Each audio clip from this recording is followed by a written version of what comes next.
Bonjour tout le monde, j'en profite pour vous souhaiter une belle relâche. J'avais l'intention de faire une vidéo pour vous montrer les différentes choses que j'ai mis en ligne sur le site du débat silencieux pour vous aider à préparer vos élèves justement au débat qui va avoir lieu dans la semaine du 30 mars au 3 avril. Alors, les documents sont présentement en ligne. Je vous montre ça dans la vidéo. Alors, quand vous allez sur le site du débat silencieux, alors, premièrement, à la page d'accueil, justement, on présente le thème. Alors, le thème est bien avec 71,4% de vote. Donc, le thème sera Internet à l'école, jusqu'où peut-on aller?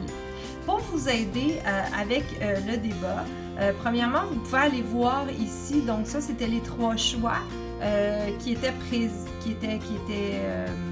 présentés et les gens ont voté, donc les classes ont voté pour Internet à l'école, modérer son utilisation. Donc ici, on voit une petite vidéo là, qui peut aider justement à susciter l'intérêt puis amener la réflexion chez les élèves là, avant même de commencer là, comme amorce pour présenter le débat, pour présenter dans le fond le sujet.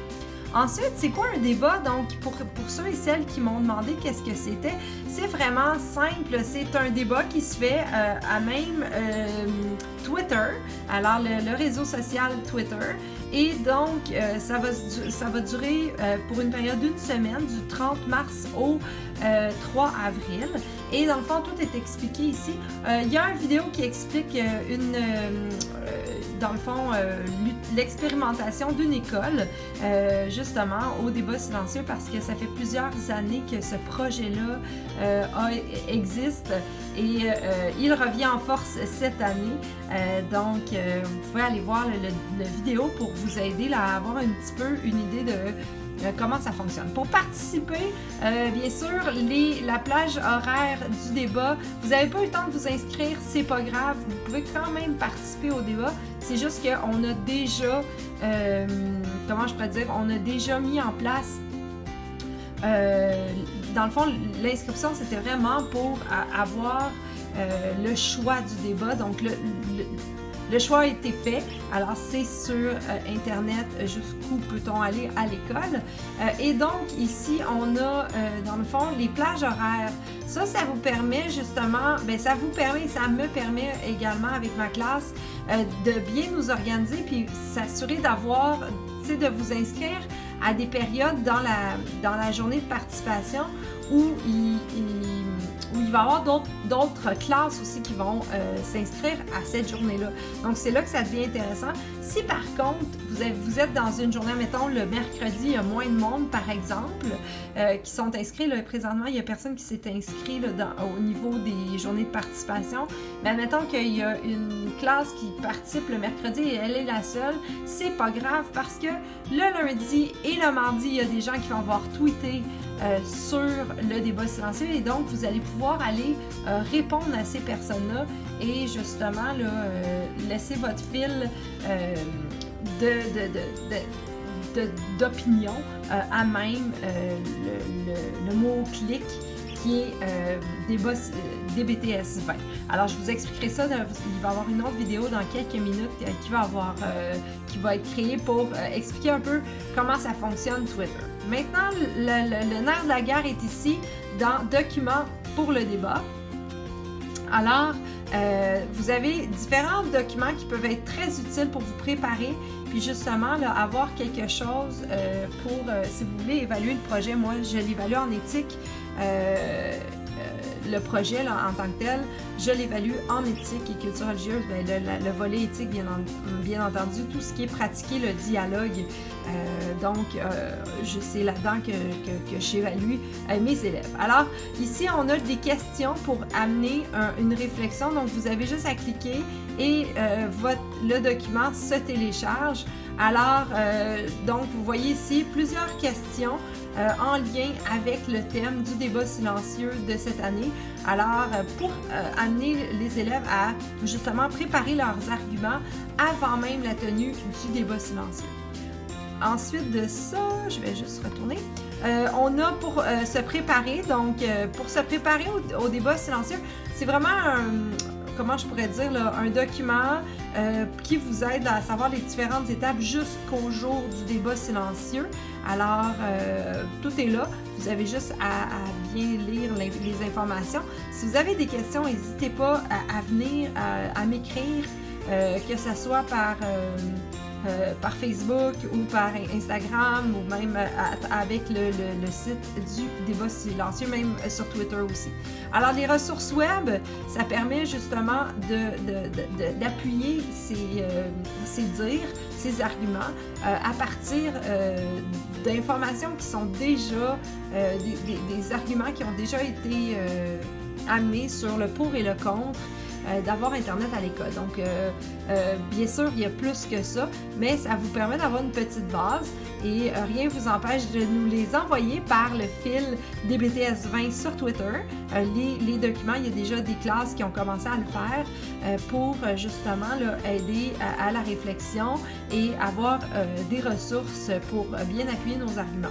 Et ensuite, pour t'aider à la réflexion, moi, c'est un document que je présente à mes élèves avant. Donc, premièrement, prendre position. Donc, bien sûr, il n'y a pas énormément de place, mais c'est vraiment juste pour avoir un départ.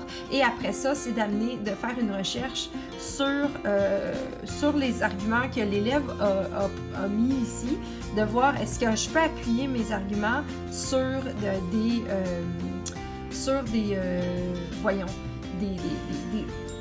dires de personnes qui ont écrit ou qui ont donné leur propre opinion par rapport à ce sujet-là. Aussi, ce qui est intéressant, c'est que, vous allez voir, je vais en reparler, les questions pour le débat vont être très utiles le jour du débat. Alors ça, c'est vraiment un document à offrir aux enfants pour qu'ils puissent être capables, là, justement, de bien préparer leur tweet. Alors, je vous explique tout ça dans la prochaine vidéo. Par la suite, dans le même document que je vous montrais tantôt pour se préparer au débat, donc c'est pendant le débat, est-ce que mes arguments m'ont fait changer d'avis? Est-ce que j'ai des arguments qui m'ont le plus marqué aussi durant le débat? Donc c'est là que les élèves ne font pas juste écrire, mais prennent le temps de lire les autres arguments et de dire quel argument trouve qui est le mieux appuyé, qui est justement bien fondé pour et contre, même si la personne vote pour le sujet, rien n'empêche de trouver un argument contre qui est intéressant aussi. Et ensuite, après le débat, est-ce que je garde ma position ou je change d'avis et j'explique pourquoi je garde ou non ma position. Puis ensuite, laisser des commentaires. En fait, c'est ça, excusez-moi. Donc, les commentaires désobligeants, est-ce qu'il y en a eu durant le débat? Et si oui, pourquoi est-ce que c'est invisible? Et là, d'où là, tout le côté de la citoyenneté numérique, l'importance de la citoyenneté numérique. Si vous allez sur le site de Récit Québec, éthique et culture religieuse, il y a vraiment toute une section réservée à l'éthique. Il y a des vidéos, il y a toutes sortes d'activités qui peuvent être faites, qui peuvent être très complémentaires justement avant la préparation du débat silencieux. C'est ce que je vais faire moi.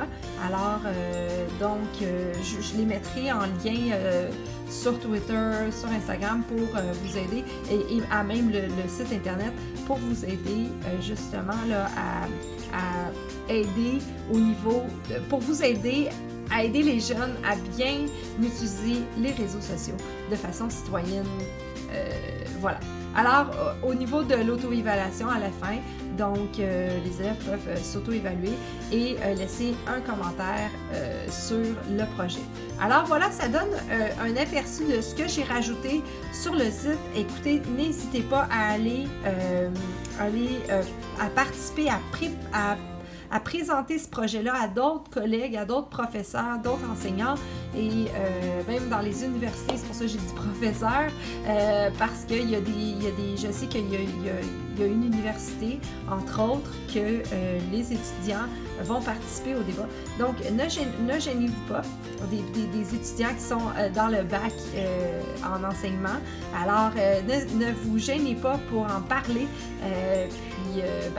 on se voit le 30 mars sans faute. Et bien entendu, N'hésitez pas aussi à m'écrire si vous avez quoi que ce soit, si vous avez des commentaires, des questions. Alors, ça va me faire plaisir de vous répondre. Merci!